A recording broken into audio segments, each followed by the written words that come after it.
feeling some ounce of humanity in this man, some warmth, but there was nothing. He was more like a computer, had no compassion. So anyway, he took me into a car, and I was sitting at the back of the car, and then we drove around, and I was just in a daze, wasn't really with it. And then we stopped and we went up to an apartment. We were in a block of flats, and we went to this apartment, and who opened the door was Jimmy Saville.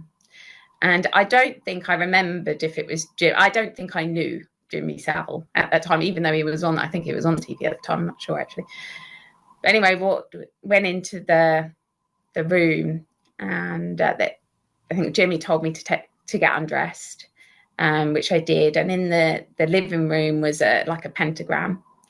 And then the handler left, and then I had to be tied onto the floor. And then he started doing this weird dancing naked I'm lying there, and he started doing this weird dancing. And I was, obviously petrified.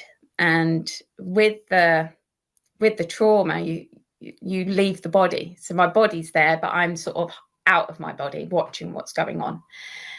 And out came, so he's dancing, and out came these beings, which I knew were the Watchers, these black hooded beings. So they weren't in physical, they were merging with this reality, they were coming into this reality, but they came through. Jimmy Saville was a portal for these beings. And then they stood around my little naked body and then watched Jimmy Saville rape me.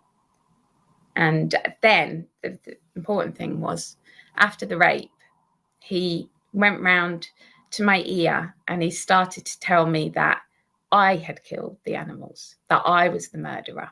I had killed them.